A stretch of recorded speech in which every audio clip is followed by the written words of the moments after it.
Hola, bon dia, alegria. Carl Munson here from expatsportugal.com with the Good Morning Portugal show. First in with a greeting this morning from California. Look, hola, bon dia from Hank Stalica.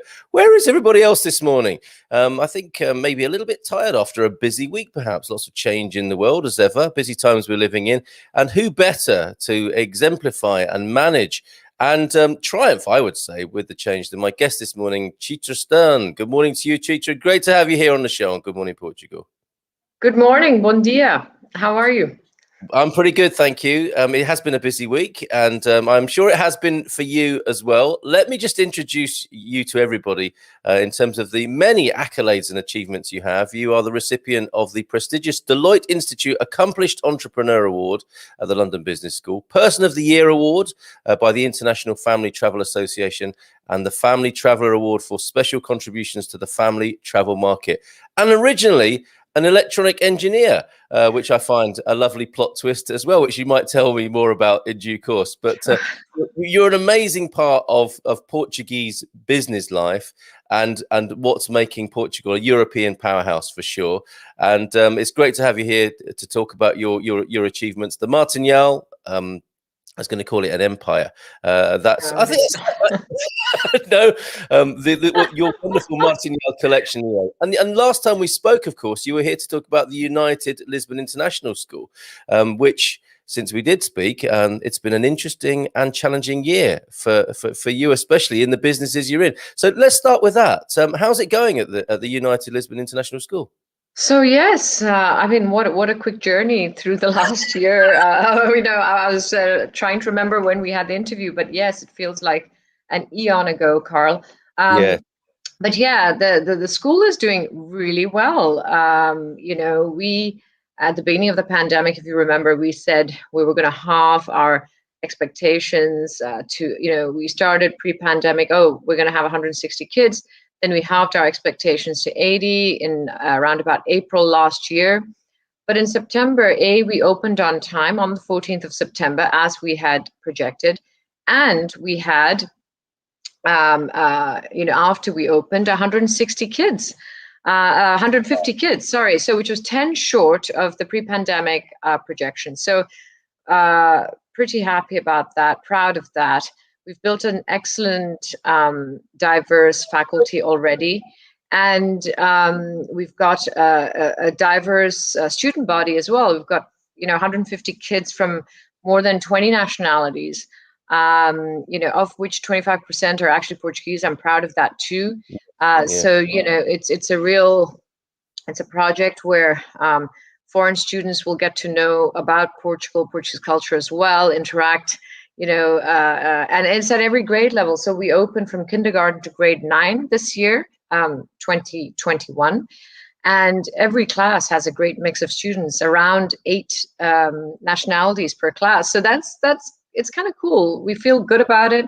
And enrollment is happening now for the 2021-2022 year. And it's going well. Despite all the challenges we've had with air travel being restricted again since last summer, we're seeing a huge growth in enrollments for the start of September. So, I mean, we're talking around 250 kids soon, in the school. And in the world circumstances, and anyway, just starting a school from a standing start, that's a truly incredible achievement. And I love, it's truly an international school, isn't it? With the emphasis that you place there on integration, that the children here aren't just in any international school around the world; they are having a Portuguese experience. Am I right? Absolutely. So we take Portuguese as a second language seriously. It's taught 4 times a week, and kids can do Portuguese as a foreign language first initially, and then move on to Portuguese as a native language. So the Portuguese would be doing their Portuguese as a second language as a native language, and then other kids have the chance to join their Portuguese colleagues when they've put the effort in. And we're completely integrated with the community around us. We have the Sporting Football Academy. We've joined hands with the Sporting Club de Portugal. This was before their big win last week. Very good choice. Yeah. So, and we're working with Technical Rugby to offer rugby to our students. We're working with the Lisbon Racket Club, which is a great Portuguese tennis club, to offer tennis for our children. Shark Coders, a Portuguese startup, doing coding lessons after school. There's many. You need to go on the website and look at the academy, what we call the academy. Yes. And sorry. No, it just sounds a truly amazing education. It's fantastic. And a lot of people in our community who aren't here yet, who are part of our extended community around the world with Expats Portugal, they're basing their decision on where their children can go to school. And so obviously this is a great head start for them to be reassured with that information. Oh gosh, yeah. I mean, that's we know how important it is for a family to sort out before, sort the school out before they arrive in a country. And the United Lisbon International School, I mean, we've worked hard at the curriculum. So we're working together with the New England Association of Schools Council to get our curriculum accredited. We're working together with a Common Ground Collaborative, which was started up by one of the guys from who started the whole IB program. And we're offering IB diploma for the last 2 years. It will start, so we're building up high school. We opened grade 9 till grade 9 last year. This year we'll open grade 10 and then 11 and then 12. And we will be accredited by the International Baccalaureate Organization, IBO, because the IB diploma program is highly sought after by the international community. It's a great qualification which opens doors to universities all around the world, including Portuguese universities. So we're pretty chuffed about that. And there's a lot to discover in United Lisbon. I encourage anyone who'd like to know more to look at the website, obviously, but we've got lots of films out there, how it integrates into the education hub. So this is only one part of the story. It's the first part of a bigger story. It's the anchor project for the United Lisbon Education Hub, which will have right next door tech companies and other companies making it their, have an office there that also commit to be part of this ecosystem of lifelong learning and commit to giving our kids, entrepreneurial stories. One of the pillars of our school is tech, the other is entrepreneurism, and for our kids to have an early kickstart in understanding entrepreneurial stories, and also to organize shadowing projects, internships later. I mean, I have found this quite difficult myself in Portugal to organize internships in companies. You have to know the CEO, but other companies, other countries are used to kids working every summer and, organizing internships. So we're working hard with the relationships with these companies that are landing in the education hub. There will be student accommodation as well as landing pads for young families in the future. We're building this out. Apartments where, let's say, an embassy family is landing. It'll be their first stop to get their kids in school, start their lives, get their NIF organized, their, contracts organized. You know how it is. You've been through it all, Carl. So it gives a great, it's a whole concept. It's an ecosystem of learning that we're creating there. That sounds amazing, and I was really impressed and interested by your holistic approach. And obviously that doesn't end when children graduate from school. It sounds like they'll be connected into areas where they can have already networked and get themselves into employment, and maybe even have started their own companies by the time they leave school. And they're right in the heart of things in Lisbon there, aren't they? Your neighbours are Web Summit, really, aren't they? They are. We're neighbors to Web Summit, also to Beato Creative Hub, the creative hub of Beato. So there's a lot happening in Marvella and Parque das Nações, and it's great city living. It's all so close to the airport, so close to the river. Web Summit, thankfully, where there's talk about Web Summit happening this year, which I'm so excited about. And this brings, as you know, from a global perspective, 80,000 people came to Web Summit in 2019, I believe.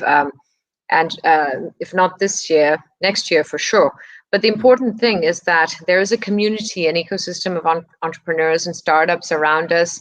Startup Lisbon is in the Beato Creative Hub as well. So we're excited to be creating this in this part of Lisbon, which is great city living for me. Park of Nations is the best of riverside living. You can walk everywhere.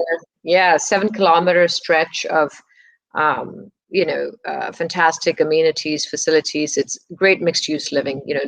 You have apartments to live in as well. So and in this part of for miles around us, we don't have an international school. So it's a pretty important piece of investment to make other knock-on economic impact happen. Yes, amazing. Yeah, and a wonderful part of Lisbon to be established in there, as you say. We've yet to talk about Martinhal, the hotels and the residences. We'll come back to that because I want to find out more about you.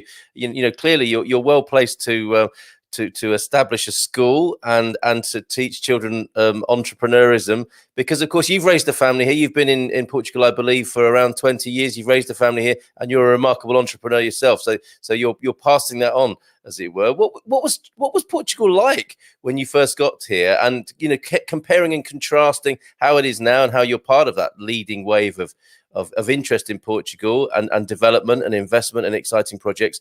What was it like? It wasn't quite like that 20 years ago, was it? Well, it wasn't, but Roman and I arrived here in 2001, exactly 20 years ago.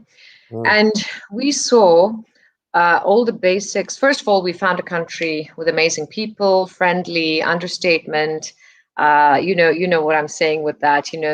They're not as extrovert as maybe other cultures, but they're genuine and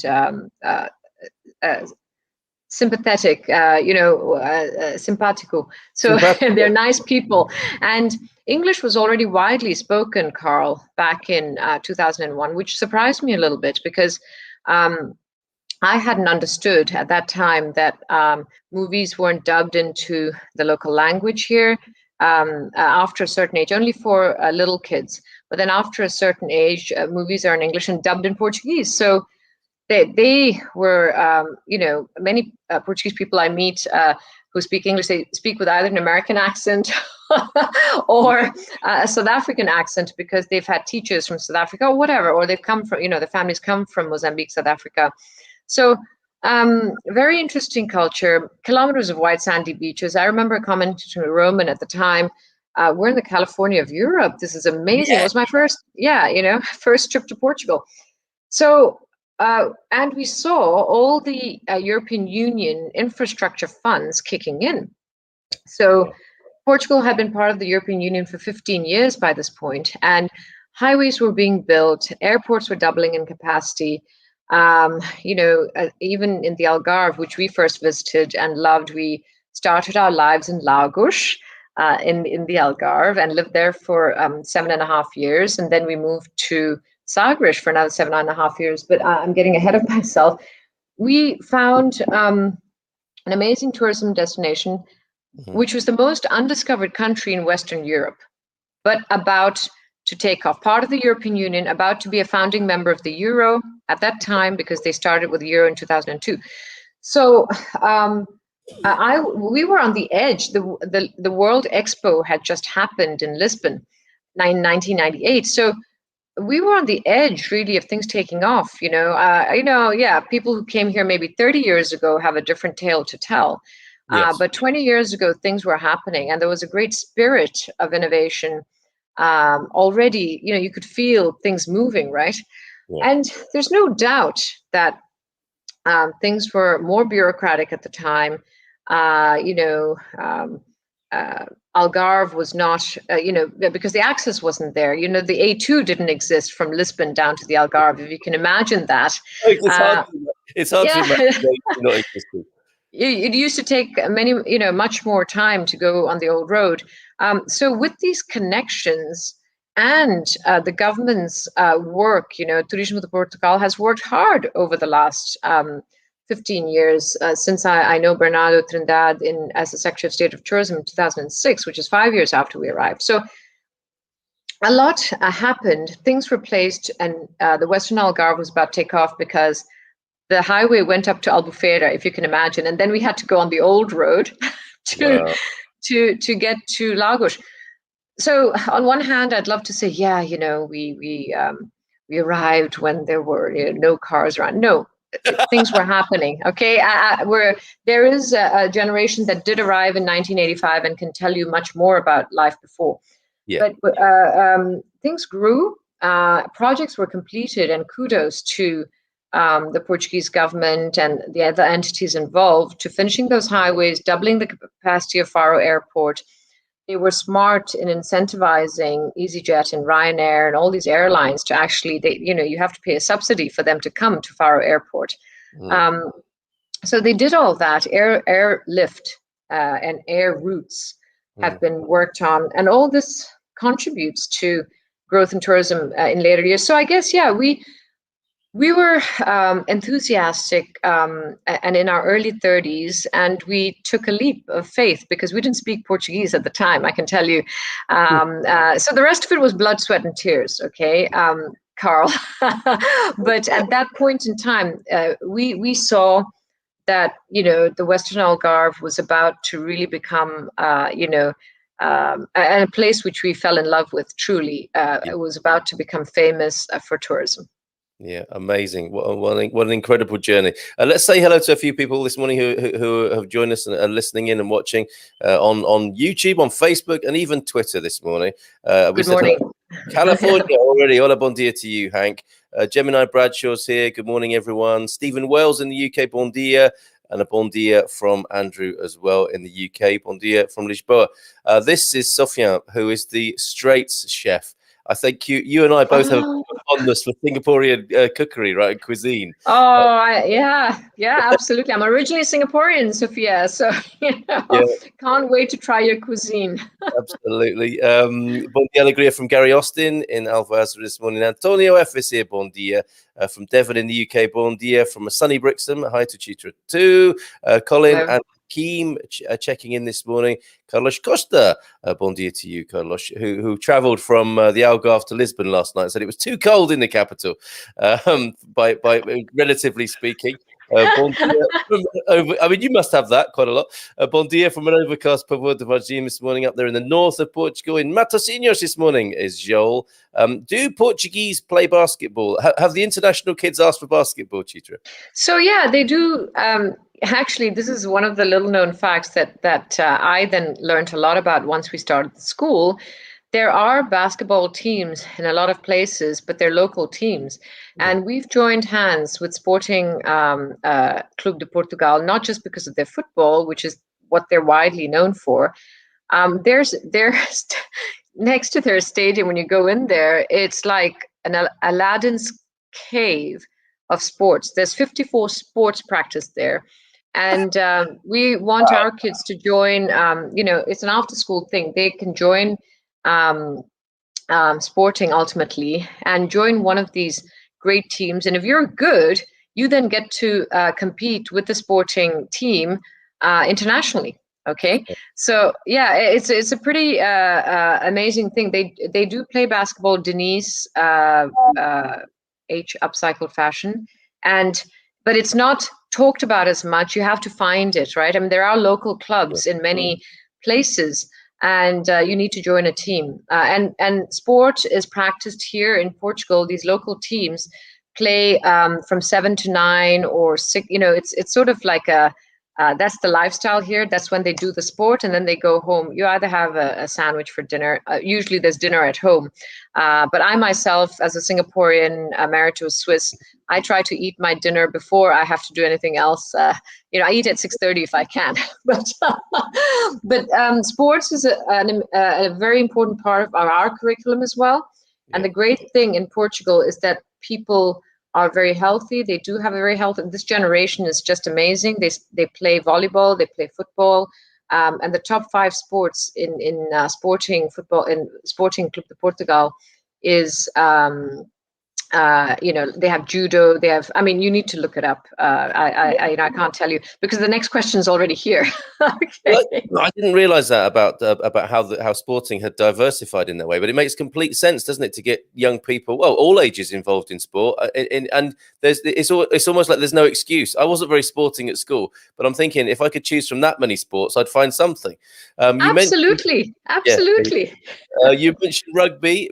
Before the virus, I saw a game advertised at the sports stadium in Tamar, which is a fine stadium right in the centre of town there. I would love to watch some games again because Portugal has a very respectable team. Yes, good call on that, Gary. Rugby is played by the children at United Lisbon there.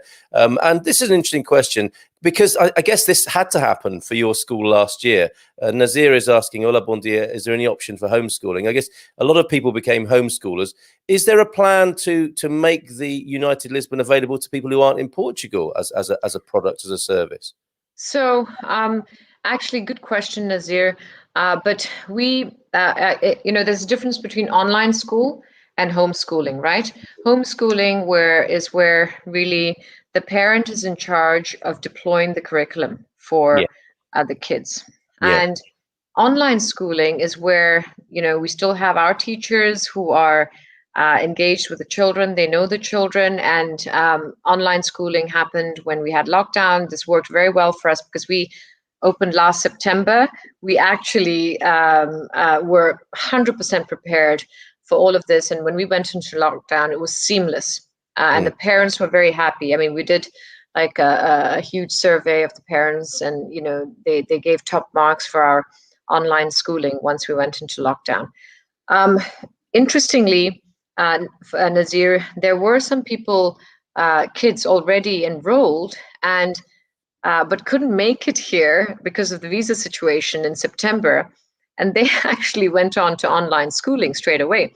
So we had set up as well as possible. I mean, it's a different setup, but we have all the tech. So we set up the school with the mics and the screens so that kids could participate live in the class because they couldn't make it. There've been several flight restrictions, even though we opened up to a lot of countries. Some kids still couldn't make it, right?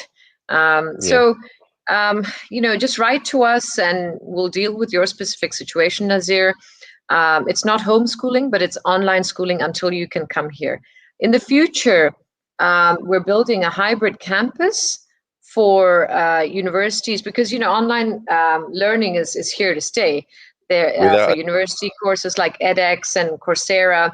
And we're building a hybrid campus where students can be present. They'll stay in the student accommodation. They might be doing different courses, but they have some space to mingle with peer-to-peer contact as well as have supervision. As to bring it to the school level, we're not there yet, but we've only been open for around 8 months, so it's still early days. Clearly a reflection of your progressive approach here, because it makes utter sense, doesn't it, to have the most amazing and inspiring brains that children might learn from and relate to beamed in from where they are. There's no point flying 30 or 60 children to America to have a masterclass with Elon Musk. They can stay everyone can stay where they are now, can't they? And people are getting used to that, and they can have access to the greatest thinkers and entrepreneurs and inspirational figures all around the world. How amazing! Gaurav Sinya, good morning as well, and from Texas, we are Sinha. He's Indian, right? Gaurav Sinha, I guess. Yeah, we will find out from Gaurav in just a moment. From Maureen Connolly Martinez, bon dia from Texas this morning. Bon dia. early birds in America, Chitra. Gosh, yeah. Sunny Florida, 4 a.m. in the morning. That's real commitment. Thank you, Ree. Bon dia, wonderful information, says Susan Casola in Norway, I believe. Wow, amazing. Yeah, Antonio F. Even before the pandemic, there was already online schooling, particularly for nomad kids. Nomad kids, they're a special group of people, aren't they? Nazir Ahmed, thank you. I'm a freelancer for the last 10 years and right now in Belém and thinking of moving my family to Portugal next year. I am worried about their education. Well, fear not, Nazir. Chitra just said there, get in touch and it can be figured out. It can be figured out. Get in touch. Yeah, please do. Yeah. nomad as like children from circus people. Yes, that's an interesting comparison, who keep moving around the country or abroad. And that is, it's a more popular or I guess the demands of work bring that about increasing as well. So there we have the United Lisbon International School. It's only part of what you do, really, an amazing achievement in its own right. But let's talk also this morning about your other incredible development. I think started around 10 years ago, the Martinhal idea. How did this come about? Because I'm so inspired and amazed when I look at a hotel chain or incredible buildings that have been developed and think there was nothing there before. And somebody thought, I know, we'll build a hotel. And you're somebody who's done that. How did that happen? So it was a really interesting story. So the concept actually started back in 2002. So we arrived in 2001, and in 2002, we looked at various projects here, Carl. At that time, I mean, to put it in perspective, in London between 1998 and 2000, when I did my MBA, we looked at all kinds of internet startup ideas, including a very early version of what you might call today Uber Eats and Netflix combined. It was called Cyber Meals at that time. Wow. And it was about home delivery of whichever restaurant you wanted, food and a bottle of wine from Oddbins, and or 2 bottles, and a videotape from Blockbuster Video. Dating me now, but you know what I mean. So we looked at various business opportunities, but we chose Portugal to come and live in. We saw Croatia as well, and we decided to invest in real estate and hotels. Now, the issue with hotels and resorts around, you had to take a global view, and the competition is intense. This you need to be, you either go for cost differentiation, which is, give your product, which could be 3-star, 4-star, whatever, at a very good price, but you control your costs, right? Yeah. Or you go for the niche, right? Yep. That's sort of Porter's, advice anyway. You go for intense differentiation, and you go for a niche. So we went for the niche because we saw this amazing location. There were 35 different golf courses, either in the pipeline or existing already in the Algarve. This was different. But today there are more than 35 golf courses. There were around 30 5-star hotels in the pipeline. Some of them didn't happen, but they were in the pipeline, right, at that time. So, and we started having children. What can I say? I was 32 when I had my first child, and it changed my life, as you know how that happens. You go from being completely footloose and fancy free, could go to any hotel, any weekend you choose. Just, hey, honey, let's just take off and go to Venice. Yes, let's do it. Suddenly, you have this little human being whom it's 100% job. You can't even have a cappuccino with a foam still on it or have a shower in peace. So this truly, our children truly inspired us. And when we looked at the market for hotels which you could go to with your children, there were the Club Meds or the Robinson clubs, but very little else, right? And they were club concepts where there were a lot of great mass experiences and buffet experiences, but not, if you wanted as a working mother to also spend time with your quality time with your child, but have a little bit of kids club experience or have a lunch with them while you're having your Esperan Reserve wine, and the child is looked after, it didn't exist. So we managed to organize this concept in our heads, but then the rest was execution, okay? And that had its ups and downs. Obviously, it took 8 years for us to build out the resort. For those who don't know the resort, it's a large resort. It covers, I don't know whether you have, if you click on Sagres, you might get there. I would have prepared some PowerPoint slides to share with you if I'd known. You're welcome back anytime to talk about these beautiful places. Absolutely. Yeah. But there we go. There's yeah, this is Sagres. We had to build this out. It's a large resort. And we actually had to think of something special, right? As I said, now the special niche we talked about in the end was, guess what? A family. So, I mean, I have a slide here which I might be able to share, which showed you what we had to start with, and literally may I share my screen? Is Yes, it easy to share? you can do it from your end as well. If you click on the share screen options. I'm just marveling myself for a moment at what you've got available. Baby concierge, look at that. Blue room, family room, game of pool with dad there. That's looking good. Yeah, is that working for you? To if you click on share screen, you should be able to share it as you would. Yeah, we've got that. That's great. So this is what we started with, okay, Yeah. in 2002. And it's what you said. We had to then build, it's not, I don't know whether it's click or trying to get to the next slide and it's not working. But yeah, this is, here, oops, Yeah, sorry. This is, here we are. These are yes. slides I did for my lecture at the Nova School of Business and Economics. Sorry, it doesn't transfer well into this. That's why there's a line there. But you know, the overview was this is what we had to build, okay, in that plot of land you saw earlier. Wow. So you know, it took 8 years to actually deliver, and you know, it was quite a feat.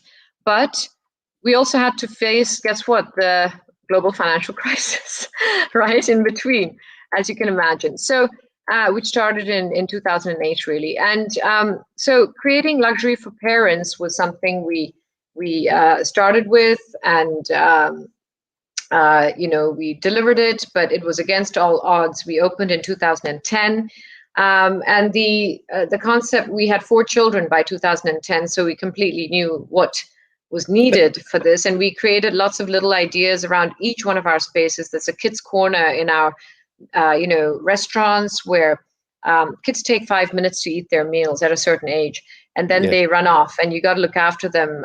You know, you're running after them normally because you don't want them to disturb the other people there. But we created all these little ideas around everywhere. Here, they can.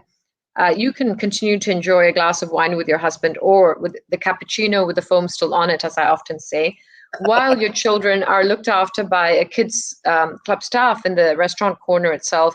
There are beautifully designed play areas around, trampolines, without it being like a Disneyland. So parents still get their luxury, and kids get what they need, you know, and want, you know, play areas, kids clubs. So we focus very hard on the hardware, but also the software. I can share another screen which shows. Sorry, does it? Yeah. Feel free. It's great. It's great to see the images, and it sounds like a great experience that's truly forged in your own experience of being a parent. Yeah, and what I'm so amazed by, it seems that every time you start a project, it's a real test of character and perseverance, because you mentioned there building your hotels, or the first one, the global financial crisis. Okay, fast forward, we'll open a school. Oops, pandemic, global virus. So you know that saying, what doesn't kill you makes you stronger? Remember that saying? Yes. That's, you know, this is what I mean, and that's you know, a true test of an entrepreneur. Actually, what it requires, apart from a good concept or idea, the idea is maybe 1% of the whole thing, right? The rest is execution and resilience and grit, and that's what every entrepreneur needs. And so, yeah, these are just some pictures. I hope you're able to see them. Yeah, yeah, you know, we've done, these are the hotel rooms. We have hotel rooms, but most of our inventory is in houses. These are the cube-shaped hotel rooms right at the beach. This is our spa.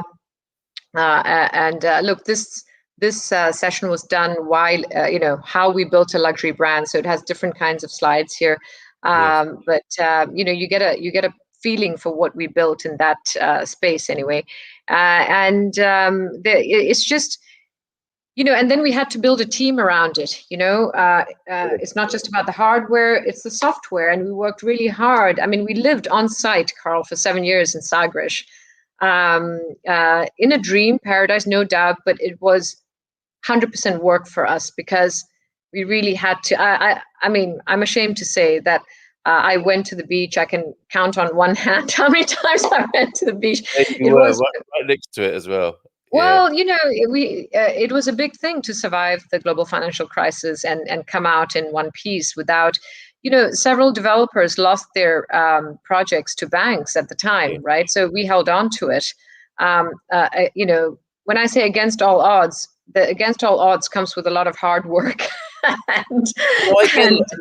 You make a very good point. The first thing I wanted to ask you is intense differentiation, to be different, to find your own niche. What was the other aspect that you mentioned?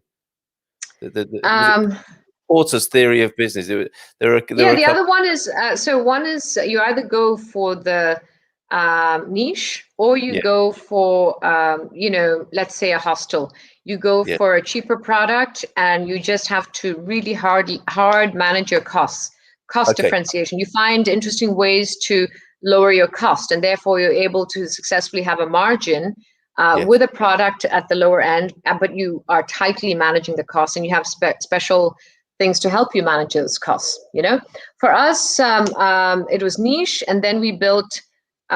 We then realized, once we survived the GFC, the global financial crisis, if you could make it happen in Sagres, and I invite you all living in Portugal to come to Sagres, where we built up this business, we could then discuss non-performing loans and non-performing assets, which were on the books of banks, these assets, toxic assets that were referred to, and bad. These were all terms in 2010, right? And don't forget, Portugal went into bailout in 2011, came out of it successfully in 2014. So we then had the opportunity to talk about, work with the banks on other assets to reshape them into Martinhals. And for us, it was about scaling, giving our highly trained staff and loyal staff chances to rise within the organization. So, we really worked hard on the expansion program, but always, I'm going to share a screen showing you the beautiful staff. Can I do it at the same time, or you're already sharing? Yeah. Pop that on your screen and I'll be able to switch to it. But this is what's happened. So not content with the original base in Sagres there, we move on to Quinta do Lago as well, Chiado in Lisbon, and Cascais as well. This is quite incredible. And this journey is with these lovely people you're going to show us now, your team. So, building the human capital to match the brand. We've worked so hard on recruiting great people, training them, integrating into our team. And what happens if you have one hotel only? They need to rise in an organization. So I'm very proud of some particular people. Food is luxury. Sorry, this is another part of our concept. We work hard on the baby menus, freshly pureed foods, etc. But you see, these chefs, these people need opportunities to rise within our organization. And so it's not just about scale. You also need scale to match your marketing that you're investing in to build a brand. Okay, so you need more hotel rooms to justify creating a solid brand is not easy. So on two fronts, scale for the central cost, but also to give our staff, amazing staff, opportunities to rise within the organization. For example, I have Gonzalo Nogueira, who started as a porter in Sagres, but full of potential. And we want to give people, is not just about the skills you have on paper. It was the abilities, and you rise in the organization based on meritocracy. He's now the resident manager of Martinhal Chiado, 37 apart hotel that is made for families in the middle of Príncipe Real Baixa Chiado. I've got Antonio Silva, who started at front office, who's now the resident manager of Martinhal Quinta do Lago. So for all this, you need more hotels, okay? And we only chose the best locations to expand into. If you look at your screen right now, Quinta do Lago, Chiado, Cascais. In Cascais, we're in Quinta de Marinha, which is what I call the Beverly Hills of Portugal. It is, simply amazing. Yeah, continuing with the California of Europe theme, right? Yes, indeed. It's a good name. In 2010, when I called Portugal the California of Europe, people were laughing at me. But guess what? more recently, I have seen a lot of people referring to Portugal as the California of I Europe. say myself, I completely agree with you. The light, the aspect, obviously, facing into the Atlantic, the orientation of the country, the edge of Europe in the way that California is the edge on the other side. The analogy is very strong, and the people, I think, there is something laid back and. There's a relaxed intensity, isn't there, rather than an overt intensity that you might get in New York, for example. Completely. It's a relaxed. It's on the Western. Sorry, I need to get rid of this presentation that I started, but sorry, it's a relaxed. The presentation that was rolling, trying to show you pictures. It's a relaxed intensity. It's the light of California, as we all know. That's why Hollywood ended up in California, because of the light. Yeah. And what you'll find in Portugal is a very special light. And I know one of the common comments you got was Lisbon is very cold compared to Algarve. I lived for Algarve for 15 years. Amazing, and definitely always warmer than Lisbon. And Sagres has a microclimate, which is always warmer than the other side in the winter. But I'm still living in heaven. Lisbon, I was in central Lisbon yesterday. It was 25 degrees. Come on, guys. Yeah. Compared to England, I lived in London for 12 years. Yes. And I know what living in London is like. And I know Irish temperatures very well. And I know New York pretty well. Yeah. I've traveled very often to New York, even in the winter. And actually, New York has a lot of sunshine over the winter months, which we don't. Unfortunately, we don't have that on the British Isles, do we, Carl? Year-round sunshine. So compared to many places in the world, Northern Europe, Switzerland, London, Notting Hill had snow 2 days ago.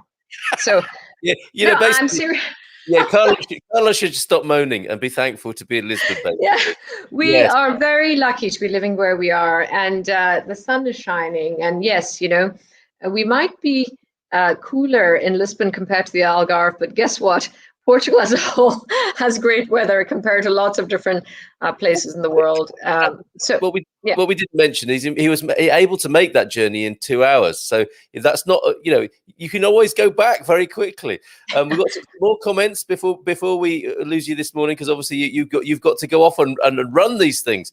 Hello, we are owners of a villa in Martinhal. QDR and Chitra. We love it. It's a very special place and can't wait to be back soon. Oh, thank you, Jill. That's so kind of you. That's very nice. Bon dia there we go. This is what you're talking about. A grey Scotland. Very interesting speaker this morning. Absolutely. It's great to have Chitra with us. I hope you'll be back. You have a key to the studio anytime here, Chitra. Bon dia Alegria from the US for just 9 more days. Next up, Kashkaish. Well done, Dory. With you. Even before the pandemic, there was already online schooling, particularly for nomad kids. It's true. Yeah. But not as a general thing at the time. Yeah, we saw this comment too earlier, Nazir. Yeah. Nazir, I think we can give you some help there from this morning. Yes, come. Look on the site. Yeah. Yes, very much Indian. My daughter will. Oh, fantastic! That's great, Gaurav. That's wonderful. Lots of this morning. Susan, sorry, not in Norway, actually in Finland. Rain forecast for the whole week there. Sorry to hear that. Up next after Chitra is Jenny B. Jenny B in her residency on a Friday, but she says that's a beautiful place. Cheeky. Love parking there in my camper. I know half legal. We'll stick with that half legal side. Only off season though. Love it. She says Martinhal is beautiful. She's referring to Martinhal. Yeah. Barbara in Poland. Bon dia to us. Bon dia. You're not sure if Portugal property market has escrow account. Oh, we'll come back to that. That sounds like more of a question for our forum there. But you can send your questions also to info@martinhalresidences.com. We've give a lot of advice on property sales. Yeah. Oh, good. Okay. Irish. Yes. Yes, my accent changes. Yes, I was thinking that too. I have to say, Gary's point. Well, I slip into. I can speak. The Queen's English if need be. I'm hearing that. But I also love the Irish accent. I'm a chameleon because I was born in Singapore. I had to really switch between different accents. I can also speak very Singaporean very. not straight talking, but straight talking, isn't it? Yeah, absolutely. So my accent changes depending on where I am, Gary. I apologize for that. Not at all. Not at all. This is all fascinating and inspiring, says Doreen, who's arriving here. Did she mention it in 9 days' time in Cascais? Looking forward to learning more. Kudos to Chitra. Thank you. Proud of yours there. Today in my area will be 20 degrees in Poland. Enjoy it, Barbara. Andy via Austin here. Great to hear the human side. Yes, about how much work and determination it takes to succeed in such tough times. Lots of tough times, and in such a competitive market. Congratulations from Andy. And from the Netherlands here, from Spazilvia. Can't wait to land tomorrow and swim in my sunny Cascais show. Love your Singlish accent. Also can also speak Malaysian, Singaporean, all possible. Yes, that sounds so much like my sister who lives in Singapore. Incredible. Well, we know you're very busy. It's been wonderful talking to you this morning, Chitra. And Martinhal, the link is on site there. Go to martinhal.com, very straightforward, and check out the United Lisbon International School as well. Before we came on air, you were talking about a Portuguese phrase, which I think epitomizes your approach to how you've made all these wonderful things happen and against adversity. Could you repeat that for us and teach us a bit of Portuguese? Sure. Now vamos baixar os braços. Now vamos baixar os braços means we will not let our arms down. We will keep running with a log, or fighting with boxing, or keep fighting, keep going. Now vamos baixar os braços. Okay. Yes. Do not drop your guard. Do not drop your arms. And keep going. I mean, that's another phrase that's very popular at the moment, isn't it? Just get on with it as well. That would be another. Just get on with it. Yeah, absolutely. We can either curl up and die in these moments as entrepreneurs, but we can also get up and do as much as we can to keep moving forward. And honestly, there's nothing like grit, resilience, and hard work to find, you need to pivot a little bit, change little bits and pieces, try to keep the cash together, but you can make it. And one day I shall write a series of books on surviving the global financial crisis and then surviving the pandemic crisis. Yes, indeed. Who better to write that book? It's been delightful and informative and inspiring to talk to you this morning. Have a great day, and we look forward to talking to you again soon. You too, Carl. All the best. Thank you, everyone. Bye. Bom fim de semana. Ciao. Bom fim de semana. Ciao. Bye. Oh, there she goes. Chitra, that's amazing. Coming up soon, and I think I kept her a bit longer. She's obviously got a busy schedule, but fantastic to talk to Chitra this morning about all the amazing things she's done in Portugal. A few more comments coming in.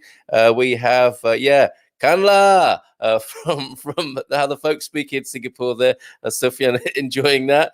And the Singlish. James, travel is the university of life. It so is, isn't it? Great guest. Chitra was so interesting. Thank you, Paul. Where you been, Paul? Great to hear from you in the comments this morning. Now vamos beijar os braços. Força, Chitra from Spazilvia this morning in the Netherlands. And a ciao from Nazir. A parent by the sound of it, to be at the United Lisbon International School.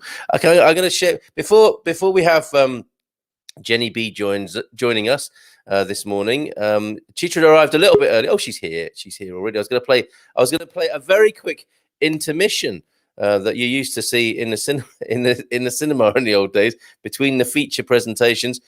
We are going to go now, folks, from one inspiring woman to another. Here she is in her Friday residency. It's Jenny B. Hey, founder of Holly Healthy. Jenny B, how are you this morning?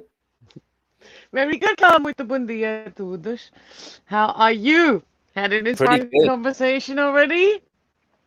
I mean, it's been amazing, isn't it? Two incredible women this morning. Are you live from your incredible new? What did we call it? What's it called? The Tent of Love? No, last weekend. Last time I think you had a transformation 10, transcendence 10, healing 10, all of them. Yeah, and is that where you are this morning? Yeah, I try. Let's hope it works. If at some point I'll be gone, give me 2 minutes and I'll walk over to the house in my usual spot, but it should work. It's holding up so far. And before we get into our chosen topic today, a different sort of inspiration. It's quite incredible, isn't it? How you, Chitra and you, Jenny, both inspiring women in my book, and approaching life from slightly different angles. This morning, I do have some more visuals to show people of the tent. Let me see if I can bring those up on screen right now. If my laptop will allow it. I think it's cranking its way into sharing these with you. Oh, it's absolutely beautiful. I've got to get this on the screen for you. Who's that barking at us already? That's Carly, the little bugger. Carly, He's lying there on his favorite spot. I can show you. He's lying there on his favorite spot. Oh, my arm's in the way. There. Oh, look at this. Look at this. Carly enjoying the tent already, and the tent of. We might have some other names coming through this morning. And Nazir saying benvindo to you. Stephen, inviting other names for the tent of. Paul Richards, hello, Paul. He's here. Everybody has arrived in Portugal. San Rafael, Algarve. He's hot and sunny this morning, as is the weather. Looking good in Chipon. Is that in a Chipon? Wow. Oh, I don't know. It might be maybe called that's like your that. attire. It could be your attire. So let's have a look at some of the other pictures you sent me of the tent transformation. These are lovely. Thank you for doing that. Stepping through these. It's really like a kind of bell tent, yurt sort of vibe going on there. But look at this. Look at this. Oh, and this is what we're talking can about. Be transformed. Yes, more love in one's life, family, and relationships this morning. So, what possessed you to want to talk about this subject this morning? Because I think it must have hit you as a bit of a bolt of inspiration, right? Well, I mean, I've just realized again how many people are actually struggling with this, particularly in these times of, post-pandemic, and all this. In one show, we meant to scratch the fact of how to overcome these traumas we might still carry around with that. So, thanks, Paul. I thought just to get some things clear in that regard, and it doesn't really, you can call it love, you can call it happiness, whatever these things are you wish to have more of in your life, non-materialistic. It's actually quite easy, but we get told all differently, aren't we? We all get told that all of this will come from the outside, and love in that case will come from somebody else. So to start with your parents, and then your partner, and your dogs, or whatever. But that it is actually something active, and nothing that just comes into your life effortlessly. I mean, if you're just being the biggest beep, I'm not saying it. Yes, Then then you don't have to be surprised that there's not much love entering you from other people. So speaking about the law of attraction, if you are coming from a loving angle, then it's most likely that you will get love in return. It's like the more you give, the more you get, in that sort of way. And I know from my own experience, from other people, from friends. I mean, you probably know yourself how often it kind of slips away, these tiny loving things in a family all day, every day, where you start forgetting easily to say thank you, and I love you, and I appreciate you, and well done. So we much more easily point out the things that are not as great, and make effort in saying these, instead of also reminding people around us who we love that this is the case, and that we tell them more. I mean, there's this beautiful thing. I remember a friend of mine, an old neighbor, she said that to me. She said, every time my husband leaves, I tell him, you go, and you go with God, and I love you. And I thought it was beautiful, just from she said, you never know if it's the last time I might actually see him. You never know what's going to happen. So I love this perspective, and thinking about that, whenever you have somebody or someone in your life or something in your life, thing as in, I'm just thinking about my dogs, and I think they're still called thing. Anyway, so things Thing in your one of life you love, tell them. And there's you can't say that really, you can't really share these things if they come from the bottom of your heart too often. The same thing as you can't really do anything wrong if you're just being yourself. yes. So that's why I thought we'd choose this topic and dig a little Perfect. deeper in So that. we're gonna dig into that this morning. I don't know. That's not the right choice of words. I think we're going to gently massage our way into it rather than dig in. Talking about how to experience more love in our lives, because it's been a really good balance this morning. You know, we were full on entrepreneurial at the beginning, and that's that's the outer world, isn't it? And it's really good to know how to be successful in the world. And here we're talking about matters of the heart, the area of, I guess, of spirituality, the soft stuff. I guess the metaphor that Chitra gave us, the hardware and the software. The hardware could be the material world, couldn't it? And the software is the love that we hope that runs it from the inside. So any reflections you've got in the comments, folks, any questions you've got. And I must say, I did use and I used it a bit cheekily last night with Mrs. M. And I often illustrate when Jenny comes, case studies from my own marriage, which is probably not, it may not be the smartest thing to do.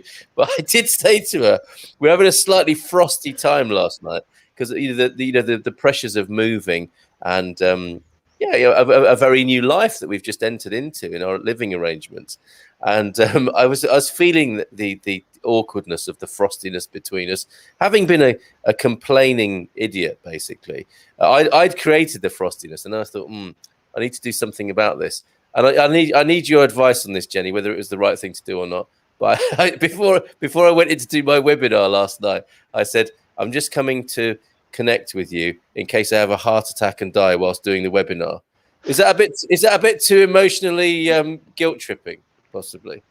Well, if that's how you felt in that moment, it's perfectly fine to express it like this. It might have, that's the same thing like anything you actually do new in your life. New things you're trying, it always feels awkward at the beginning, and it's like, oh my God, really? And sometimes you think, have I been in a-hole now, or have I been arrogant now, or did I really brought across what I wanted to bring across? And of course it's weird, but if the other person is not just listening to the words, and I mean, I know your wifey this little much, so I know she's very much as well in her heart, or can be. I know it's stressful times for both of you, but if the other person is taking the message with the heart and not so much with the brain, then she will understand in your particular case where it came from and what you mean with it, and not giving it out to you for being like, yeah, I hope you might have, or whatever. Yes, I hope you do. She didn't say that, thankfully. So I guess it was quite a high risk. Good. When you put it back to me like that. Oh, I see. Yeah. Okay. Counselling of this kind is available with Jenny B through the comments now. But actually, it did work out okay. It was a bit awkward and a bit difficult. And when I went back in afterwards, it was a webinar and wine club double whammy on a Thursday night, and went back in to deal with the chaos that I'd created. And we smiled a bit. And we ate ice cream together, and we watched Naked Attraction together, which is always, again, a bit risky. But it brought a smile to our faces. She carried on working and tidying up, whilst I remained in a receptive and listening posture, i.e., laid on the sofa. But I think it's going okay. Let's get this out of the way, because your dress today is causing quite a stir. The chipon yeah, your chipon is causing quite a stir. Yes, it's what's called a traditional Chinese dress, says Joel. You're a big fan of your dress already. Hello, Carl, from Dr. Carl? Russia. What? That's from Camden Market in London. It's from Camden Market, the centre of Chinese global fashion. A nice dress, Jenny. See Paul as well. I think Joel knows a little bit too much about ladies' Chinese dresses here, but that's the Westerner's name is the Cheong Sam. We've had a nice Singaporean Chinese theme this morning. And it's a hello from Dubai from Dr. Rishad this morning. Look at this beautiful dress, Jenny. Very interesting. Thank you for that, though, Barbara. Morning, Jennifer and Carl from Jacqueline CDM this morning. Love coming our way, and a namaste from Jacqueline. Gary saying the tent looking good. Now, Jen, I will have to come over and do a 4G speed test for my iPad because I've had some very good connections lately. I'm not sure if he's talking about technologically or spiritually. Probably a bit of both, if we know Gary. Morning, Jenny. Looking fabulous. Best advice when I got remarried was never go to bed mad and always kiss your spouse goodnight. Yeah, we did have a little bit of a cuddle as well. Very good. Lol, Carl, that would put you in the doghouse. So not really thinking that was the best thing to say. I gave it a go, though. I think it's good to at least attempt to break the ice. Hi, Jenny, my favorite speaker, but don't tell anyone else, Carl, please. Whoops. My daughter, late 20s, cannot seem to move on from being bullied at school. Oh, that is tough. And the break of the family with divorce, he feels this mars her life and relationships. Any help? Tricky one there, and I think we should maybe generalize that, Beverly, from anyone who's had a tough time at school.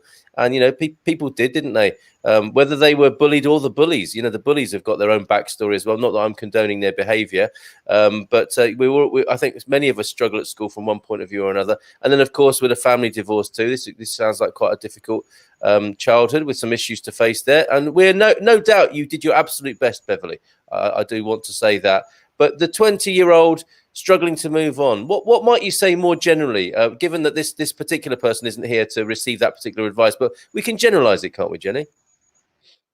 Yeah, we can. And I mean, it's those things that happen in your life that just take you away from the wisdom that you are beautifully perfect the way you are, and just not everybody sees that. And there are people who cannot express, like you did yesterday, their love in that way, or in any way, who can just do it with bullying, or have to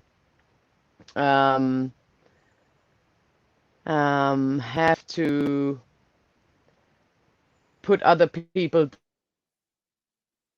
happening? Are we back? It's okay. We got you. Okay. Yeah, we've got you. We have to put other people down in order to feel better. And I think any of this, it's important to know that nothing of this has got something to do with you. So whoever it is who's suffering from the bullying or from the aftermath of going through a divorce, as a person who gets divorced, or as a kid who is a part of that.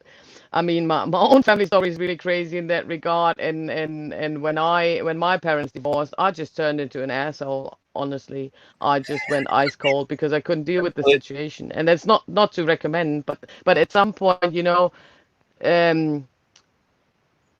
TLC, tender loving care for yourself, is one of the key helpers there, one of the key anchors you can have, because of course there's times you will feel sad about it and shit about it, and allow that, because it is something to grieve about. And that's the most important thing, to share your vulnerability and tell your friends and closest people, what, I'm just not having it at the moment. I'm just not feeling very well because of all that I'm going through, and that kind of shakes it all around me inside of me. But also, if we go through chaotic times, and I've just had to remind myself on it recently, if we go through chaotic times, the beauty of it is this chaos always creates a new order. And in that case, for Beverly, your daughter, or even yourself, the new order might lead to more stability within yourself, more strength, and the wisdom in that everything you need is inside of you, and you don't need a husband to be happy, and you don't need classmates to confirm that you are great to be happy. It's all there. Of course, it makes it harder if you have these energies around you, but it's a good lesson for you to choose who you actually want to have around you. Wow. Yeah, that connects with a comment that Stephen Wells has made here. Other people's actions, bullying is about them, not you. And I think that's a very good rationalization and an observation.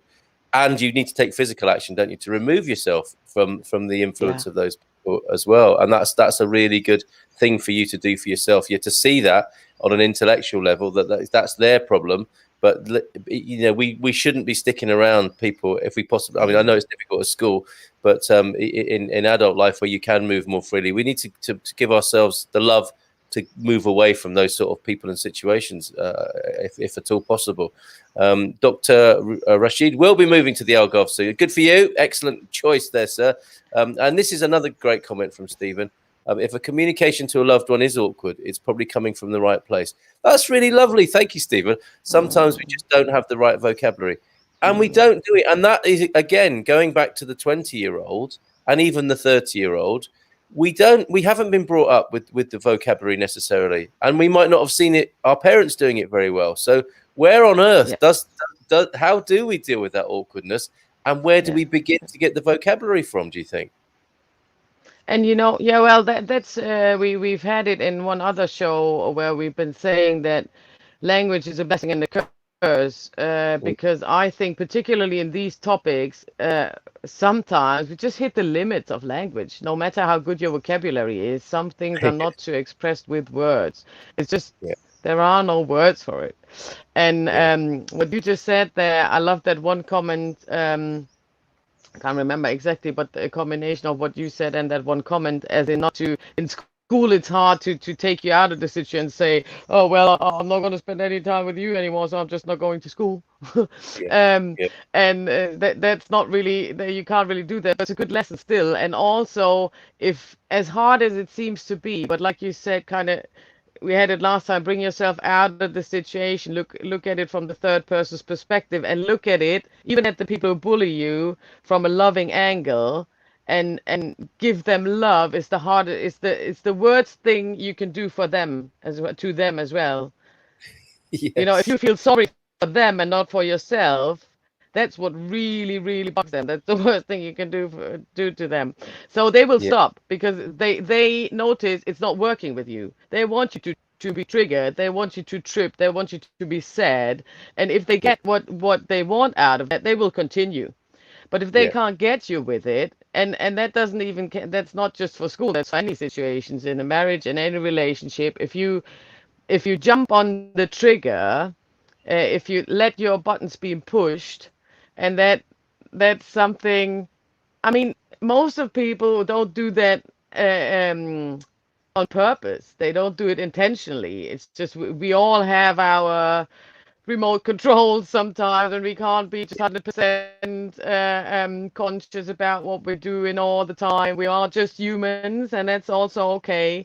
But being loving and forgiving towards these people, and not jump on it, going into your defense mode and going into victim mode, still taking on the responsibility for your emotion, what you do with it, drawing this window between you, and check, okay, what's my part in it and what's your part in it. So, okay, you might just said something really nasty to me, but there's no point in discussing it through with you now. So I'm putting the window up there, and I'll just take my part. Is still, okay, what do I do out of it? Will I jump on it, go into defense mode, feel triggered by that, feel hurt by that, go into victimization? Or will I say, okay, nasty, but at the end of the day, my decision, what I make out of it. So I take the responsibility for my feelings. If I'm triggered by it, okay, but I'm not going to go through it with you now. I'll take myself out, do a bit of a shake, do a run or whatever, a little meditation, dig a little bit in the garden around, clean some windows, to actually get some, emotion, energy in motion. So in order to process it, it's always good to do something physical. To move, so you can sort out your thoughts again, and then meet again and speak about it. I remember there was, if I may say this to anyone, also maybe for you, for frosty times, during challenging life changes.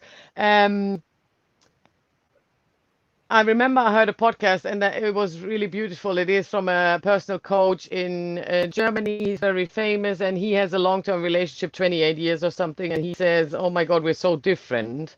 And sometimes it's so hard, because what you said, we've never really learned how to communicate emotions and how to speak about these things. And we are getting triggered, of course, particularly of the ones we love the most, because we want them to be happy. And sometimes we still feel as if we are responsible for that, which is not the case, but that's a different story. So, but a good thing to work out, um, and respect each and everyone's own little baggage, and find a compromise without losing yourself in it, is also kind of have like, if it's tough, you can make a weekly thing out of it. If it's okay, then you can just do it on demand. But if somebody has something on their shoulders or on their hearts and is carrying that around with them, it's always nice to give the person a chance to speak. Yeah. And you, in that case, would just listen without, and we know both, I think, really well know the difference between listening and listening. So what we Yes. learn to how to listen is already keeping up the responses in our head, what we could say and respond to that. Yeah. But Yeah. that's not true listening. True listening is just really taking it and not responding, just Yes. Yeah. taking it. So I think a beautiful practice in that regard is just, give the other person, I don't know, 20 minutes, half an hour, time, whatever they need in order to express, but make it limited, because otherwise it can go really, really, really same story all the time, just different words. So limit the time, give it 10, 20, 30 minutes, whatever you think is necessary. Agree on that, and then take that. Just take the information in and then give it a day and then respond to it in Oh, the I same 10, see. 20 minutes. That's very good. That's a very good piece of advice. Talking from a male perspective, the temptation is to two things can happen if I'm listening to my wife sharing in that way. What I might do is take it personally, one, and get triggered myself, and number two, think I've got a really good solution for all of those. I've listened to everything you've said, and I think all of those 10 things, or was it 110 things? See what I did there? I can fix that with one simple solution. Do you want to hear it? And it's like, no. What? But I can fix all your problems very quickly right now. Would you like me to? No. Yeah. Oh, Yeah. and then I can take that personally as well. But that's a great to put that delay in, and to know that there's a process and a space for processing that. Very good, very good. I like the sound of that. Yeah. Yeah. And also, I mean, we got the advice already, what somebody just commented there. We got the advice from lovely Linda and Gary last week already, never to take an argument into bed with you. Yeah. And this way there is space for clearance, to get it out, to get the weight of your chest. And also from a loving perspective, you have time. I'm just saying, because you made the example. You then, as the responder, have time to actually think about what's really important. Because I think we both know what you just made a great example. At the beginning, it's like blah, blah, blah, blah, blah. I could tell you all these things that la la la. And if you sleep one night about it, it might be only one sentence of that left, what you actually thought would be so important to respond in that very moment. Or Yes. might be even just a hug, and Good. you don't have to wait with the hug until the next day. You can do that straight after the conversation. This is also very, very helpful, just to appreciate and respect the other's feelings, and that the love is still there. It Yes. doesn't mean only that only because you have an argument or it's frosty that the love is gone. And that is also something I think we should remind ourselves on. We're all just human. We have good days, we have bad days, and they interfere with each other. But if your wife isn't in a very good mood, that does not necessarily mean that it's your fault. Can be, but at the end of the day, it's her choice as well if she gets mad with it or not. Yeah, Yes, Carla, indeed. no. Yeah, I know. It's difficult. It's difficult. I'm learning. Like, I'm 55 and I'm still learning this stuff. And this is Yeah. interesting. Beverly, we did sort of. It's all connected, and it looks like we deviated a little bit from your direct question there. But this is worth dwelling on. I think, you know, my heart goes out to you and to your daughter there. And as parents, you know, I can relate to this situation from many angles. And it is really difficult to see your kids struggling with things that you feel you might have had some sort of involvement in their earlier life. And you can try and tackle it head on, can't you? And I think often in many ways that doesn't work very well. But I think the suggestions that Jenny's making there to create a culture, a family culture, to encourage them to be in relationship with people where these things can happen that Jenny's talking about, and allow time. I think that's the other thing, isn't it? These things can't. I mean, as a man, as a father and a parent, I would love to be able to just take one sort of magic spell to this situation and have it sorted out overnight.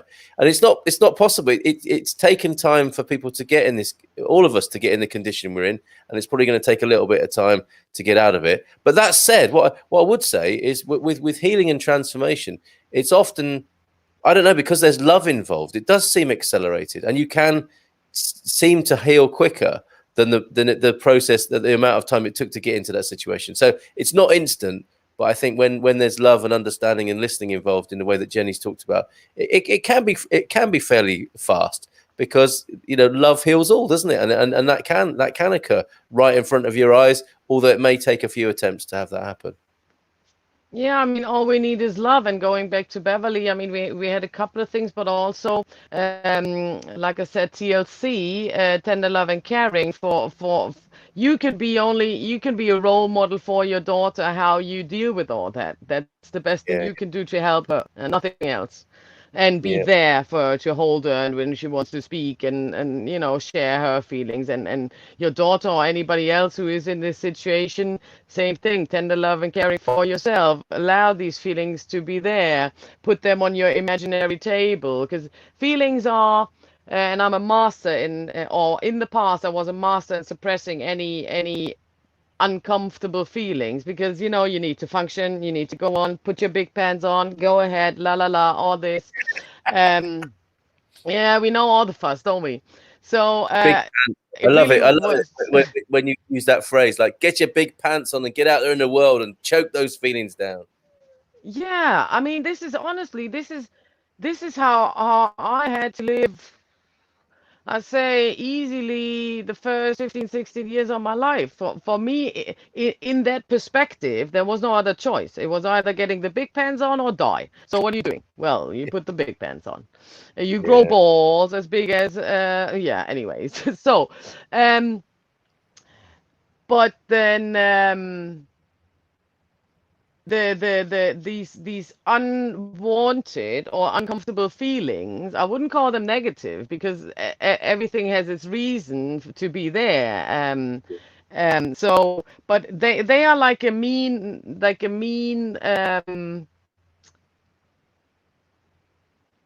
a lot of people who are rioting in front of your door, and the more you lock it, the more they force their way in. Wounds are like water, they will find their way. Or like Rumi said, the cracks in your heart is the place where light can enter. So so you always got the choice. You can try to lock the door even more from the inside and block it all and block it all. It's going to get worse and worse and worse, and they will come in at some point. Or my suggestion, you open the door, let them come inside, place them on your imaginary beautiful kitchen table, give them a coffee to go or a tea to go, whatever they want, but make sure that it's not too comfortable. Don't get your most comfortable chairs out, and just look at them, and you will see that's the funny thing as well. In our imagination, they will all look different, and they have a shape and a figure, and they do have a certain look, and then that's most of the time all they want, just to be looked at for once. Just for a split second. And then they leave the back door open, and they make their way out automatically. They go like, yeah, thanks for that. Okay, cool that you looked at me. Bye-bye. That was all I wanted. And again, this also this also takes so much less energy than trying to close that door all the time and hold against it and try not to look at them. It's so true, Jenny. I got a lovely inspirational teacher speaker whose work I love, Chuck Spezzano. And he gave a beautiful image of that, of like, you know, the battering at the front door of what life or your feelings or whatever is trying to tell you. It's like bang, bang, bang, and you start whistling a song and pretending it's not there, and then eventually you bend down in front of the front door to do up your shoelace whilst you're still whistling, and we know what happens then. It bursts through, and yes, over you go. Yeah, so that's fantastic, Beverly. I hope that's been of some help to you there as we've talked all around that. And I get the sense that you can role model that, and that may have to be all you can do, because this is the great challenge, isn't it? As a parent, you can't reach in and change it for people because they've got to be the role model to themselves as well. And it's not an easy world to be in at the moment, you know, in that respect. You know, we are living, I think, in terms of this healing, transformational, traumatic time we're living in, it's quite a primitive time. And thank goodness that there are people around like Jenny who are putting this on the agenda and wanting to teach kids this vocabulary, as part of the work she's doing. So appreciate you being here, Jenny. Ash C, bon dia. I love the dress too. So when we have the Holly Healthy merchandise, that dress is going to be part of the merch, I think. Rui Dias, I'm not going to be wearing it, don't worry. Bon dia, love watching your channel, says Rui Dias. And yeah, that comment worth repeating. Other people's actions, bullying is about them, not about you. Jani Mondelage, bon dia, Jennifer Ikal e a todos. And then she says, Ik zou zeker worden van Jen Kaizen. Which is it sounds like a bit of like Flemish or Dutch and Japanese thrown in at the end there. Fantastic. Very, very multilingual and global, Johnny. Late but here, love to all from Fiona. Hello, Fiona. We have different experiential definitions for words. My version of happy is different to yours. Isn't it a nightmare, Stephen? And I think we're in a bit of a specialist subject for Stephen here, welcoming your contributions this morning. Garvo, because I had a difficult time at school and became somewhat of a lone wolf, so to speak, I would never let other kids get bullied. I felt so good to save someone from this ugly part of childhood. I think we need to show kids that breaking the bullies is far more rewarding than joining in the bullying. Indeed, you often make good friends that way. Yes, indeed, Gary. Yep, that's very true.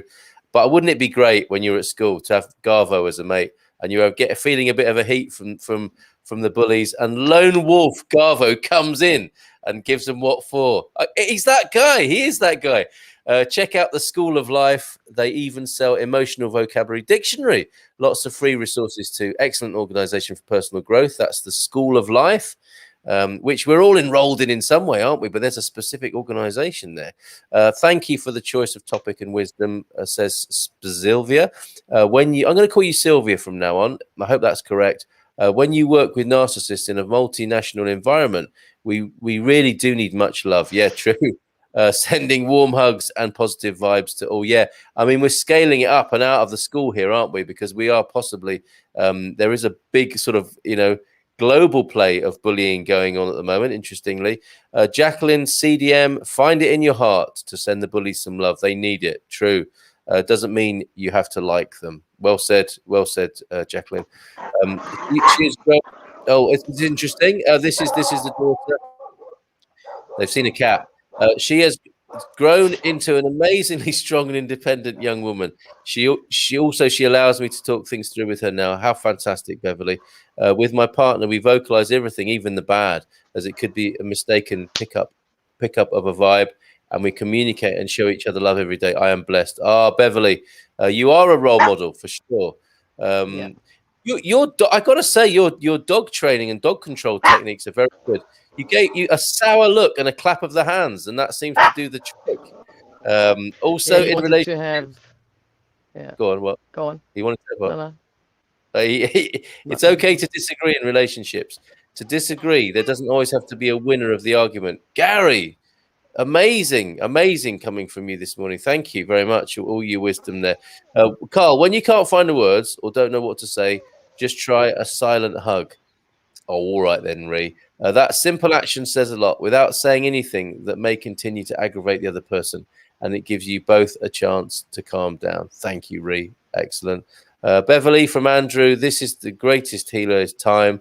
that time and travel, or even the pair, you put them together and get time travel, which I don't know if that's a good healer or not. Linda taught me an important thing in life. You don't always have to go through a problem. You can go around it. I think the very male way, as you say, is to get it sorted. But the alternative is something we don't often think about. Yes, the more fluid approach of the yin there, possibly, we could say. Penny's here. If Beverly's daughter came to see me, I would suggest analytical hypnotherapy to release the trapped emotions. Other therapies to release emotions could really help. The trauma is not easily dealt with at a conscious level, and so it's understandable that she's finding it difficult to move on. Yeah, and I think you approved of that meme that I shared yesterday that was signs of possible trauma. And it's like stuff people do all day long, isn't it? It's how the human mind works, really. And is it Gabor Mate? I mean, basically, and this is a realization I saw a couple of years ago, is that given the kind of world we've got and the culture we live in, most people in some way are struggling with some sort of traumatic baggage history, aren't they? And that you could say is life and part of life. But what we haven't got necessarily are all the tools and training and tips for getting rid of it. But that's, again, I say that's why Jenny's here to bring us that transformation technology. Yeah. Go on, Jenny. I was just gonna say, I mean, Penny, you probably do a great job. Don't get me wrong at all. But by the amount of, like you said, trauma we're actually carrying around with us. Sorry, my dog is just going mental because he just saw his toy. Oh. And it's hidden and he can't reach it. It's like, ah. Anyways, so the thing is, like you said, yeah, the thing is, we carry around so many trapped emotions, like we said earlier, emotion, energy, and motion. So if it can be really tiny things like you've been already stressed, and then your kid wants something, and your wife wants something, and la la la la la, or your wife is talking to you, and you have all the solutions, but she doesn't want to hear it, and all these things. So whenever energy is provided, speaking on the automatic nervous system, when you are in this sympatheticus mode and your body is ready to fight, flight, freeze, then there is energy provided for you to do either of these things. Well, you need energy to fight or flight, but you don't need any energy to freeze. You just do it and the energy is stuck. So that happens quite often in our lives, not so much very conscious and very extreme, but even if you think about the situation when you are about to trip, but then you don't, you still catch yourself. There's like the shock wave going through your body. And what happens after this is usually a sigh going like, whew, huh? Lucky I didn't trip. Yes. Or when you fall, then there's like an oh for the pain expression.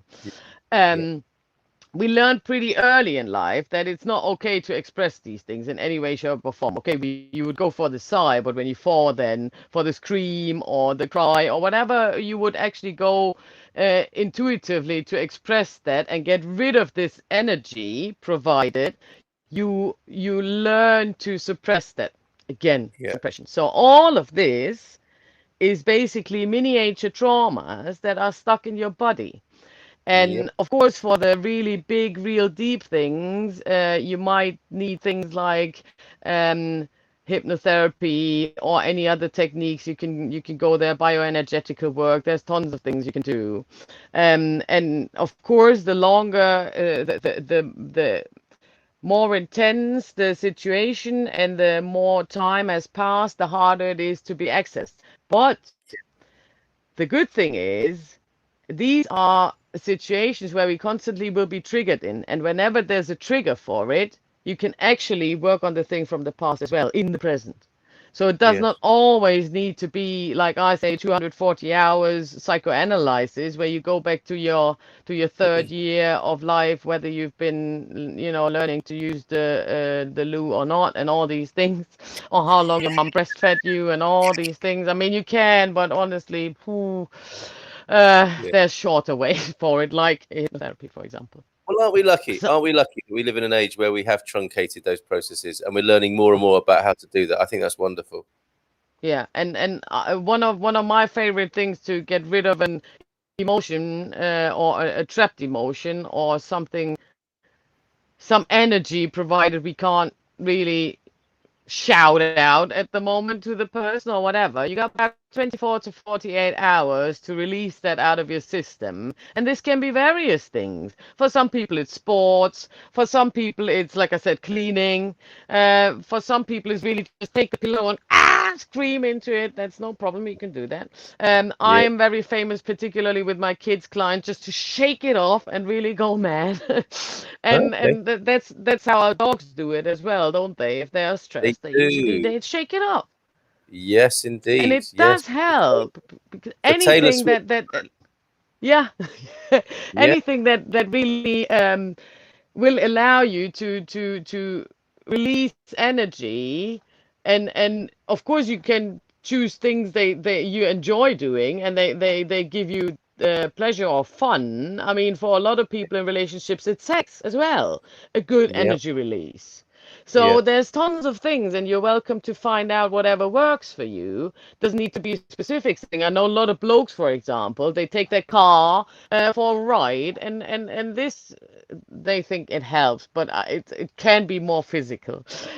So even just activate whatever's there. But the worst thing there is really, if you say, I can't do that now, I'm going to do that later, I'm going to meet a friend now, and all that, and you keep on doing that, and actually not giving yourself that time, even if it's just a couple of minutes, you will see what this can actually do. And I mean,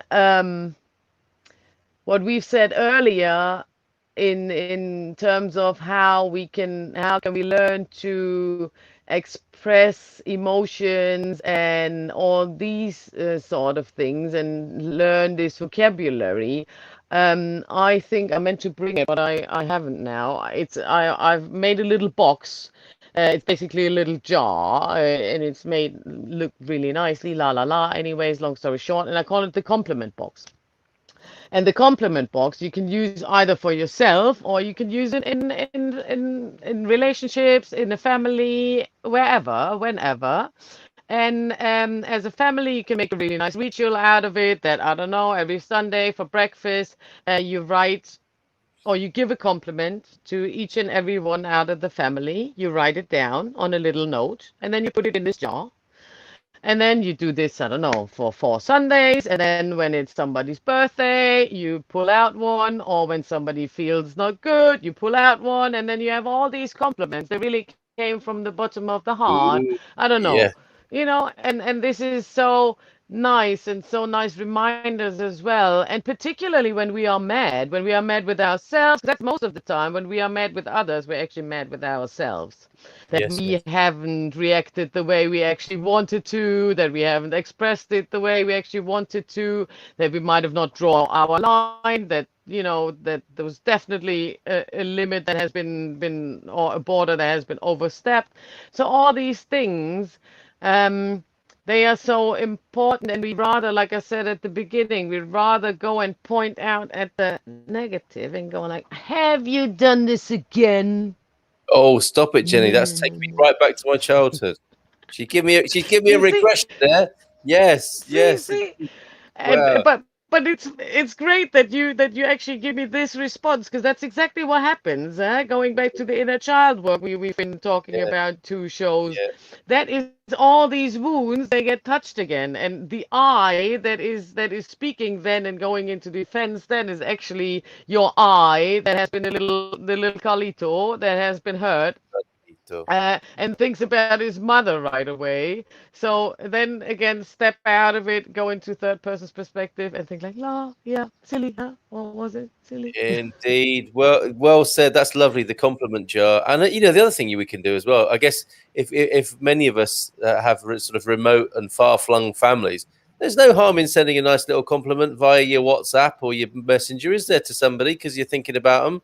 Oh, lovely. Susan likes the idea. A compliment box, great idea. And lovely. The second part of that, to read it together every so often, is a lovely resource, isn't it, for the whole family. Gary says, also, if you go through life being disappointed by people who don't live up to your expectations, remember, they are not you, and it's an unrealistic situation. Life and love is nothing more than a seesaw, He's on a roll this morning. The difficult thing is keeping the balance. Check him out. Thank you, Gary Garvo. It's beautiful this morning. And that meme that I found, this is what I'm going to share with you now. For those, I know there are some people watching and they're thinking, oh, those hippies are at it again, talking about their feelings. I'm going to just get on with it. And like, yeah, when they said put your big pants on and just choke it down and get out there and get on with it, that's what I'm going to do. Got a little bit of a message for you from my mate Boaz. He's the one who came on and talked about that time when he came and talked about his naked retreats. I stripped off for that. He turned up fully clothed. I'm not over it, Boaz. But anyway, he put this meme, your brain on trauma. So this is what happens maybe what's going on. You may have a bit of a traumatic baggage there if you are suspicious and untrusting.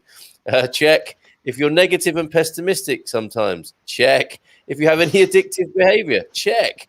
Self-sabotaging, check. Scattered and distracted, check.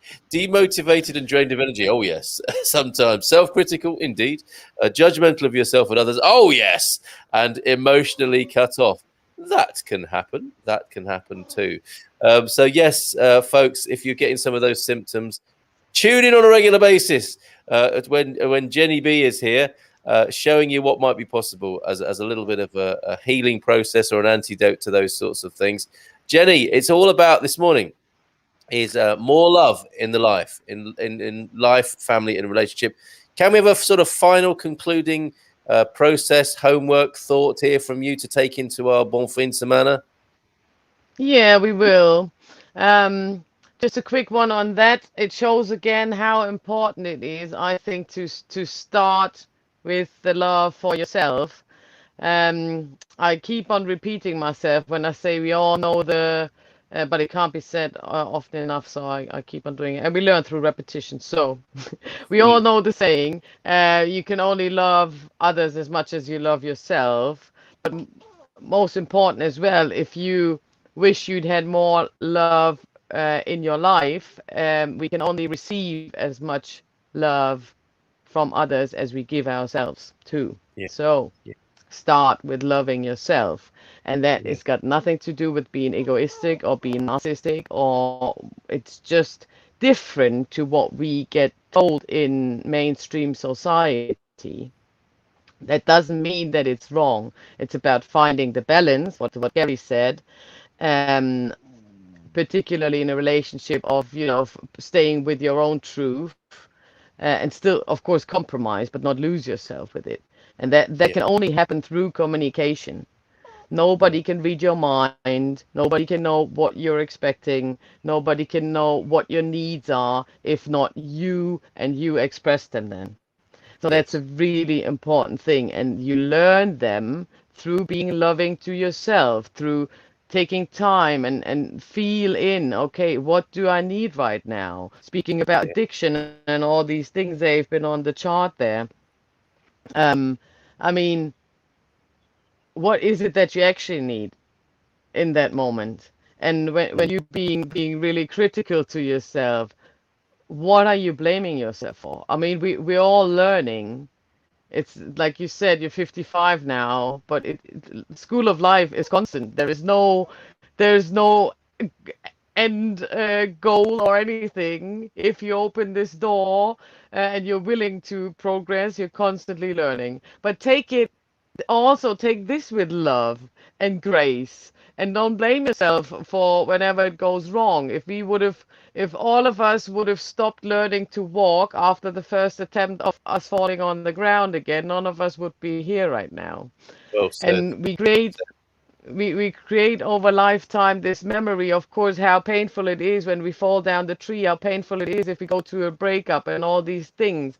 But none of this should numb ourselves and should hinder us from not trying it again. Because only when we approach it with love, we can receive love again and get that in return.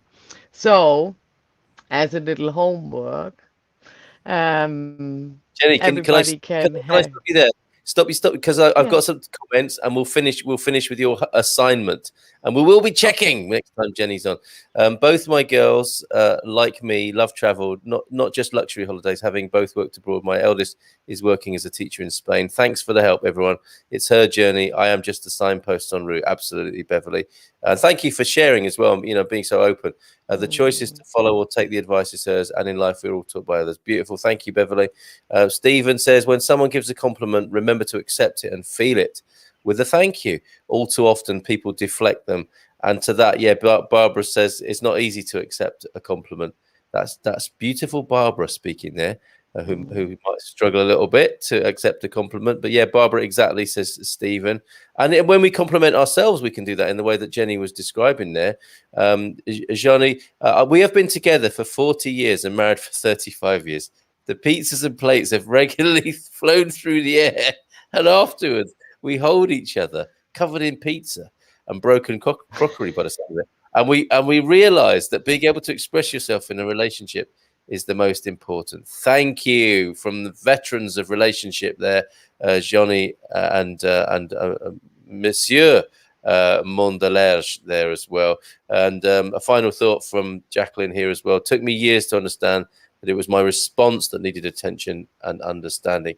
I would say that is the key message of our times, isn't it? It's like what's happening inside. It's the thing, not only the thing that's important and that needs attention and understanding, but in a way, it's the only thing you've got, because you can't change other people and you can't change the world outside you directly. But I think when you do recognize that it's what's going on in you that needs the attention, then the world might change anyway, interestingly, paradoxically. No end of lesson bell in the University of Life. He's on fire. He's on a roll this morning, Gary. Thank you for all your contributions and this lovely community. So to Head Mistress Jenny with a bit of homework for us, an assignment, because it's about putting things into practice here, and it's not just a talking shop, is it, Jenny? No, and another beautiful thing there through the comments, what you had on that picture you've just been sharing as well.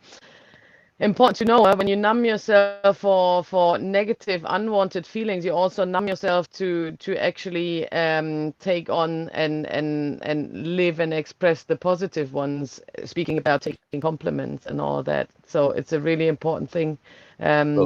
To allow the full spectrum of what life is, to enjoy the happiness and the love you can only do if you also experience sadness and anger potentially.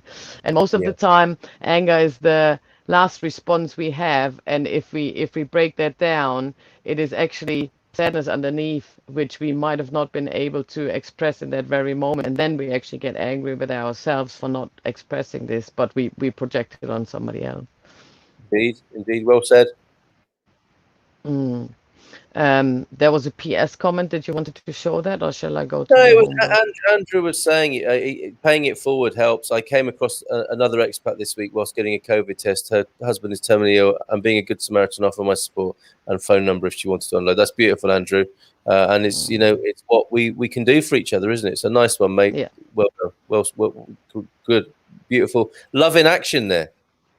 Yeah, you get what you give, and also think about when you put yourself out into this third person perspective. Often what helps me a lot is if I think about, okay, what would be important for me in that situation. If somebody else is, I don't know, tripping at me and blah, blah, blah, blah, blah, blah, and then you think, okay, if I'd be in that position now, what would be helpful for me? Either some space, because a lot of times we don't know what we need in that very moment, and somebody else might be easier to pick it up, particularly if you know each other very well. So take yourself out of the situation, give them a hug or whatever, or openly communicate about what you think would be good for you now. What do you think would help the situation? So showing yourself vulnerable as well is one of the key things. It's funny that you still, I was wondering first time you used the glass if you're already on the wine again. I wondered who might notice that. I promise you it's water in there. It's the only glass I could find this morning, which says something as well, of course. Stop it. And I was thinking, with Gary being on a run, I thought you might have had good wine yesterday, guys, in the wine club, huh? Yes, indeed. Yeah, yeah. It's so much so that when it's good wine, there's usually none left in the morning. So yeah, if there's still wine to be drunk in the morning, it hasn't been a very good wine club. So, speaking about the homework, of course, we've Yes. all heard about the gratitude box. So, this is something you can do just for yourself or your partner, in a relationship, in a family. There's no limitations for that. But I thought, I've read somewhere today is the day of meditation. So, I thought we combine all that, and we do a little heart meditation to create Go on. more love within us. And I mean, we had the last two times it was peace begins with me. You can also do the same thing with love begins with me. Yeah. But yeah, Carl is all ready for it. Come on, let's do it. Carl is already closing its eyes. So that's beautiful, people. All right. Whoever wants to join is welcome to do that. Close your eyes. Take a deep breath to arrive in the present moment. Not if you're driving. Don't do this if you're driving. Oh no, don't do this if you're driving any vehicle. You can rewatch it again later. So, but when you even if you have your eyes open, you can try that to imagine that when you breathe in, you actually breathe into your chest, into your heart space. Take a deep breath in and try to expand as much as you can, really imagining that all the air you inhale is going right into your heart space and is opening your heart. And then exhale and let go. And we do this again. We breathe into our heart space, opening our heart. And in whichever situation you're in, we can always create gratitude and love in ourselves when we think about a person or something we really, truly love and it truly means something to us. And think about this person, thing, or whichever it is that gives you this sense of love and positivity, and breathe in again into your heart space and think about this.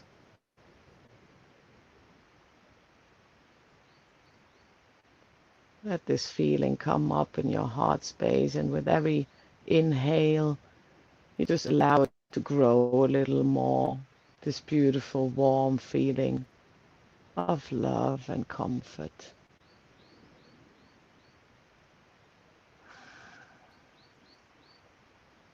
On every inhale, you allow this feeling to grow bigger and expand more and more. And imagine your heart is like a bathtub or like a sea. And whilst this feeling becomes bigger and bigger, it slowly overflows your heart space, and from there, it slowly but surely spreads through your chest, throughout your whole body. You can prolong this as much as you like, taking the time to really let it go and float from your heart into every little cell of your body. Give a loving smile there as well to each and every cell. And let this beautiful warmth wander throughout your whole body, feeling the love and warmth in every cell. And this automatically gives you a smile onto your face. And from there, the world already looks very different. You could go on and fall asleep, or you can come back to the here and now. Can you imagine if we had fallen asleep there and then 3 hours later, good morning, good morning. What are these two doing on the Good Morning Portugal show? It's already good afternoon, Portugal, by then. Oh, brilliant. From Jenny, Viva a tenda de Jennifer. Obrigado, Jenny. Thank you, everybody, for being here this morning, taking part in that if you did. And if you're enjoying it later, sometime in the future, in the time travel, I hope you're enjoying it. And thank you. Thanks, Carl, Chitra, Jenny, fab show this morning. Thank you, Stephen, for your wonderful contributions as well. Jenny, thank you so much. I think you're talking to Mrs. M this morning, aren't you? Later on today. Yes. You're Later both on, 12 o'clock. Well, there is a big expo coming up, isn't there? An online thing that Mrs. M is integrally involved with, and you are too now. Exploring the intersection between science and spirituality.